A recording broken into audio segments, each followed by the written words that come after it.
ओम शांति। 24 तारीख के बाबा के महावाक्य हैं।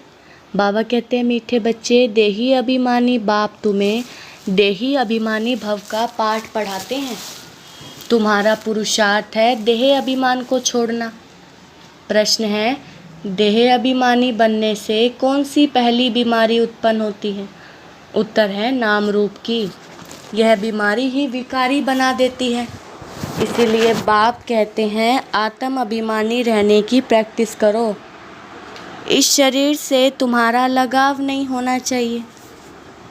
देह के लगाव को छोड़ एक बाप को याद करो तो पावन बन जाएंगे। बाप तुम्हें जीवन बंध से जीवन मुक्त बनने की युक्ति बताते हैं। यही पढ़ाई है। ओम शांति। रूहानी बाप कह रहे हैं कि आत्म अभिमानी अथवा देही अभिमानी होकर बैठना है। किसको याद करना है? बाप को। सिवाय बाप के और कोई को याद नहीं करना है। जब बाप से बेहद का वर्षा मिलता है तो उनको याद करना है। बेहद का बाप आकर समझाते हैं, देही अभिमानी भव, आत्म अभिमानी भव। देह अभिमान को छोड़ते जाओ। आधा कल्प तुम देह अभिमानी होकर रहे हो, फिर आधा कल्प देही अभिमानी होकर रहना है। सतयुग त्रेता में तुम आत्म अभिमानी थे। वहाँ मालूम रहता है कि हम आत्मा हैं। अब यह शरीर बूढ़ा हुआ, इसको अब छोड़ते हैं। यह चेंज करना है। सर्प का मिसाल, तुम भी पुराना शरीर छोड़कर दूसरे शरीर में प्रवेश करते हो। इसलिए तुमको अभी आत्म अभिमानी बनना है। कौन बनाते हैं? बाप, जो सदैव आत्म अभिमानी हैं। वह कभी देह अभिमानी बनते नहीं।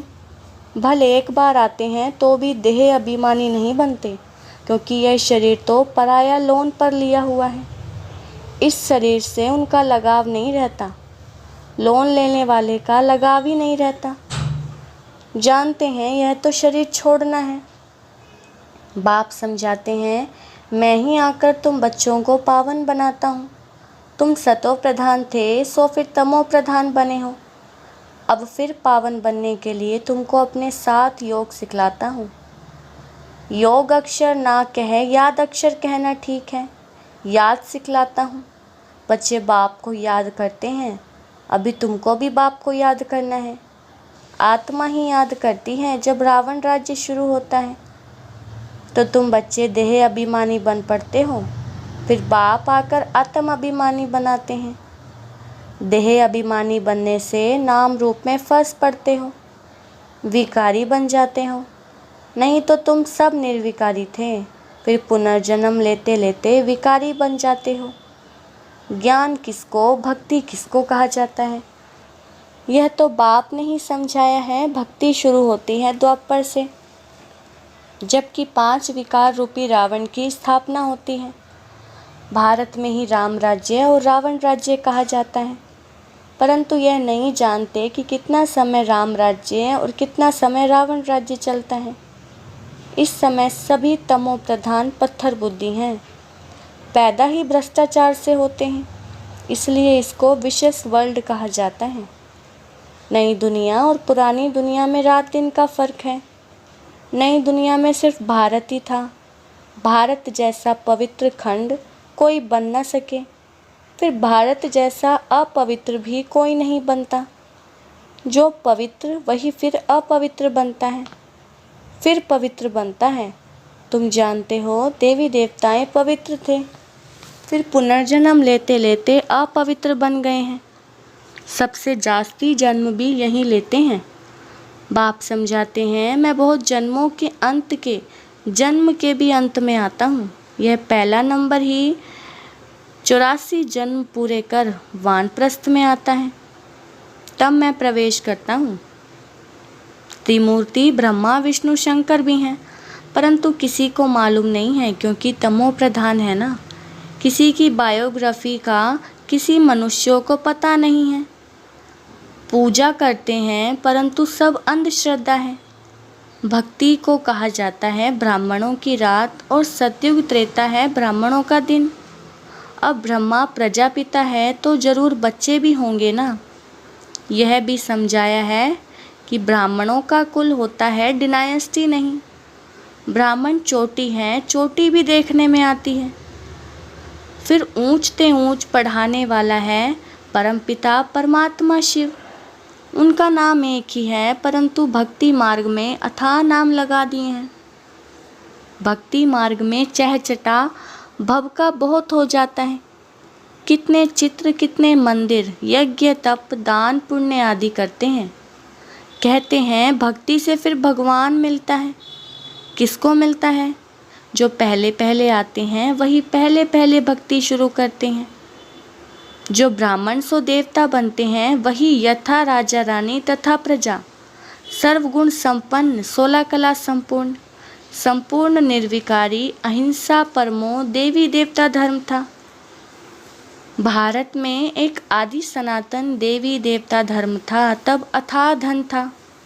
बाप याद दिलाते हैं, पहले पहले तुम देवी देवता धर्म वाले ही 84 जन्म लेते हो, सब नहीं लेते, है सिर्फ 84 जन्म। वह फिर कह देते 84 लाख जन्म है। कल्प की आयु भी लाखों वर्ष कह दी है। बाप कहते हैं यह है 5000 वर्ष का ड्रामा। तो यह हुआ ज्ञान। ज्ञान सागर एक ही शिव बाबा गाया जाता है ना। वह है हद का बाप और यह है बेहद का बाप। हद के बाबाओं के होते हुए भी बेहद के बाप को याद करते हैं। जबकि दुखी होते हैं, पुनर्जन्म लेते लेते दुनिया पुरानी तमो प्रधान बन जाती है, तब फिर बाप आते हैं। सेकंड में जीवन मुक्ति मिलती है। किससे? बेहद के बाप से। तो जरूर जीवन बंध में है ना। पतित हैं फिर पावन बनना है, यह तो सेकंड की बात है। ज्ञान एक सेकंड का है, क्योंकि पढ़ाई तो तुम बहुत पढ़ते हो। वह सब मनुष्य मनुष्य को पढ़ाते हैं। पढ़ती तो आत्मा ही है, परंतु देह अभिमान के कारण अपने को आत्मा भूलकर कह देते हैं कि हम फलाना मिनिस्टर हैं। यह है, वास्तव में है सब आत्मा। आत्मा मिस्टर मिसेस के तन से पार्ट बजाती है, यह भूल जाते हैं। नहीं तो आत्मा ही शरीर से पार्ट बजाती है। कोई क्या बनते हैं, कोई क्या बनते हैं। बाप समझाते हैं अभी ये पुरानी दुनिया बदल नहीं बनती है। वर्ल्ड की हिस्ट्री ज्योग्राफी जरूर रिपीट होती है। नई दुनिया है सतो प्रधान। घर भी पहले नया होता है तो कहेंगे सतो प्रधान, फिर पुराना जड़जड़ी भूत तमो प्रधान होता है। इस बेहद के नाटक व सृष्टि चक्र की नॉलेज को समझना है, क्योंकि यह पढ़ाई है, भक्ति नहीं है। भक्ति को पढ़ाई नहीं कहा जाता है, क्योंकि भक्ति में एम ऑब्जेक्ट कुछ भी होती नहीं। जन्म जन्मांतर वेद शास्त्र आदि पढ़ते रहो, यहाँ तो दुनिया को बदलना है। सतयुग त्रेता में भक्ति नहीं, भक्ति शुरू होती है द्वापर से। तो यह बाप रूहानी बच्चों को बैठ समझाते हैं। यह बाप रूहानी बच्चों को बैठ समझाते हैं। इसको कहा जाता है रूहानी नॉलेज अथवा रूहानी ज्ञान। रूहानी नॉलेज कौन सिखलाएगा? सुप्रीम रूह यानी परमपिता ही सिखलाएगा ना। वह तो सभी का है ना। लौकिक बाप तो कभी परमपिता नहीं कहेंगे, वह पारलौकिक को परमपिता कहा जाता है। वह है परम धाम में रहने वाले। बाप को याद भी ऐसे करते हैं, हे गॉड, हे ईश्वर। वास्तव में उनका नाम है एक, परंतु भक्ति में अनेक नाम दे दिए हैं। भक्ति का फैलाव बहुत है, वह सब है मनुष्य मत। अब मनुष्यों को चाहिए ईश्वरीय मत। वास्तव में उनका नाम है एक, परंतु भक्ति में अनेक नाम दे दिए हैं। भक्ति का फैलाव बहुत है, वह सब है मनुष्य मत। अब मनुष्यों को चाहिए ईश्वरीय मत। ईश्वरीय मत, श्रीमत, श्री श्री 108 की माला तो बनती है ना। यह प्रवृत्ति मार्ग की माला बनती है। फिर पुनर्जन्म लेते लेते सीढ़ी उतरते इंसॉल्वेंट बन जाते हैं। बुद्धि इंसॉल्वेंट बन जाती है तो मनुष्य देवाला मारते हैं। जो 100% सॉल्वेंट थे वो इस समय इंसॉल्वेंट हैं। बुद्धि को ताला लगा हुआ है। वह लोग किसने लगाया? गोदरेज का ताला लग जाता है ना। भारत जितना नंबर 1 था उतना और कोई खंड नहीं। भारत की बहुत महिमा है। भारत सब धर्म वालों का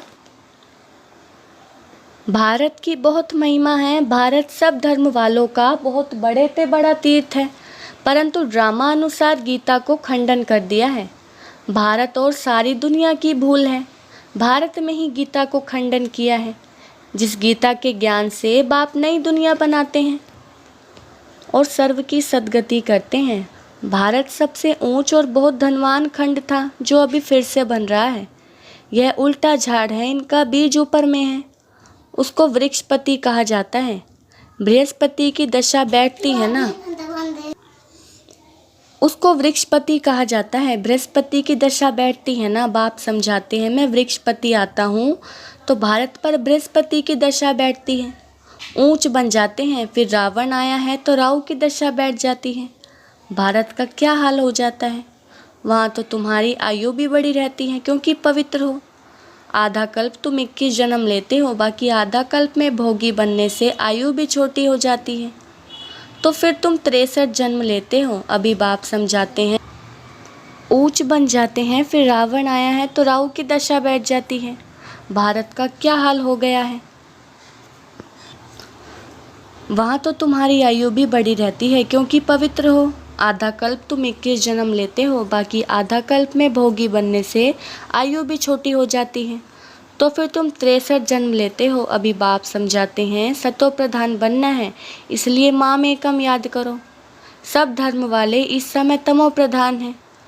तुम सभी को ये ज्ञान दे सकते हो। आत्माओं का बाप तो एक ही है, सब ब्रदर्स हैं, क्योंकि हम आत्माएं एक बाप के बच्चे हैं। भल कहते भी हैं हिंदू मुस्लिम भाई भाई हैं, परंतु अर्थ नहीं जानते हैं। आत्मा कहती राइट है कि सब ब्रदर्स का बाप एक है। वर्षा देना ही है बड़े बाबा को, वह आते भी भारत में हैं। शिव जयंती मनाते हैं, परंतु वह कब आया था यह किसी को भी पता नहीं है। तुम्हारी युद्ध है 5 विकारों से। काम तो तुम्हारा नंबर 1 दुश्मन है। रावण को जलाते हैं, परंतु वह है कौन, क्यों जलाते हैं कुछ नहीं जानते। द्वापर से लेकर तुम नीचे उतरते इस समय पतित बन गए हो। एक तरफ शिव बाबा को याद कर पूजते हैं, दूसरी तरफ फिर कहते हैं कि वह सर्वव्यापी है। जिसने तुमको विश्व का मालिक बनाया, उनको तुम माया के चक्र में आकर गाली देते हो। बाप कहते हैं, मीठे बच्चों, तुम मुझे अनगिनत जन्मों में ले गए हो, मुझे कण कण में कह दिया है। यह भी ड्रामा बना हुआ है। बेहद के बाप की ग्लानि करते कितनी पाप आत्माएं बन गए हैं। रावण राज्य है ना, यह भी तुम जानते हो। इस समय सब भक्तियां हैं। सबकी सद्गति करने वाला कौन है? सचखंड स्थापन करने वाला सबका बाबा है। रावण को बाबा नहीं कहा जाता है। 5 विकार तो हर एक में है। विकार से पैदा होते हैं, इसलिए भ्रष्टाचारी कहा जाता है। देवताओं को कहा जाता है संपूर्ण निर्विकारी, अभी हैं संपूर्ण विकारी। देवताएं तो पूज्य हैं, वही फिर पुजारी बनते हैं। वह कह देते हैं आत्मा सो परमात्मा। बाप कहते हैं यह भूल है। पहले पहले तो अपने को आत्मा निश्चय करना है कि हम आत्मा इस समय ब्राह्मण कुल के हैं। फिर देवता कुल में जाते हैं। यह ब्राह्मण कुल है सर्वोत्तम कुल। ब्राह्मणों की डिनाइस्टी नहीं है, चोटी है ब्राह्मणों की। तुम ब्राह्मण हो ना, सबसे ऊपर में है शिव बाबा। भारत में विराट रूप बनाते हैं, परंतु उसमें ना ब्राह्मणों की चोटी है, ना चोटियों का बाप है। ब्राह्मणों का अर्थ कुछ नहीं समझते, त्रिमूर्ति का अर्थ भी नहीं समझते। नहीं तो भारत का कोट ऑफ आर्म्स त्रिमूर्ति शिव का होना चाहिए। अभी तो यह कांटों का जंगल है, तो जंगली जानवरों का कोट ऑफ आर्म्स बना दिया है। उसमें फिर लिखा है सत्यमेव जयते। सतयुग में तो दिखाते हैं कि शेर बकरी इकट्ठे जल पीते हैं। सत्यमेव जयते माना विजय। सब क्षीरखंड हो रहते हैं, लून पानी नहीं होते। रावण राज्य में लून पानी, राम राज्य में क्षीरखंड हो जाते हैं। इनको कहा ही जाता है कांटों का जंगल। 1-2 को पहला नंबर कांटा विकार का लगाते हैं। अब बाप कहते हैं काम महाशत्रु है। यह आदि मध्य अंत दुख देने वाला है। नाम ही है रावण राज्य। बाप कहते हैं इन 5 विकारों पर जीत पाकर जगत जीत बनो। यह अंतिम जन्म निर्विकारी बनो। तुम तमो प्रधान पतित बने हो, फिर सतो प्रधान पावन बनो। गंगा कोई पतित पावनी नहीं है। शरीर का मैल तो घर में भी पानी से उतार सकते हो, आत्मा तो साफ नहीं हो सकती। भक्ति मार्ग में कितने ढेर के ढेर गुरु लोग हैं। सतगुरु तो एक ही है, सदगति करने वाला। सुप्रीम बाप भी है, सुप्रीम टीचर भी है, सुप्रीम सतगुरु भी है। वही तुमको सृष्टि के आदि मध्य अंत का नॉलेज सुनाते हैं। अच्छा, मीठे मीठे सिकिलदे बच्चों प्रति माता पिता बाप दादा का याद प्यार और गुड मॉर्निंग। रूहानी बाप की रूहानी बच्चों को नमस्ते। हम रूहानी बच्चों की रूहानी बाप दादा को याद प्यार गुड मॉर्निंग और नमस्ते। धारणा के लिए मुख्य सार। फर्स्ट पॉइंट है, सतो प्रधान बनने के लिए सिवाय बाप के और किसी को भी याद नहीं करना है। देही अभिमानी बनने की प्रैक्टिस करनी है। दूसरा, सबसे क्षीरखंड होकर रहना है। इस अंतिम जन्म में विकारों पर विजय प्राप्त कर जगत जीत बनना है। वरदान, बाप की छत्र छाया में सदा मोक्ष का अनुभव करने और कराने वाली विशेष आत्मा भव विस्तार है। जहाँ बाप की छत्र छाया है वहाँ सदा माया से सेफ है। छत्र छाया के अंदर माया आ नहीं सकती। मेहनत से स्वतः दूर हो जाएंगे, मौज में रहेंगे, क्योंकि मेहनत मौज का अनुभव नहीं करने देती। छत्र छाया में रहने वाली ऐसी विशेष आत्माएं ऊंची पढ़ाई पढ़ते हुए भी मौज में रहती है, क्योंकि उन्हें निश्चय है कि हम कल्प कल्प के विजयी हैं। पास हुए पढ़े हैं तो सदा मौज में रहो और दूसरों को मौज में रहने का संदेश देते रहो। यही सेवा है। स्लोगन है, जो ड्रामा के राज को नहीं जानता है वही नाराज होता है। अच्छा, ओम शांति।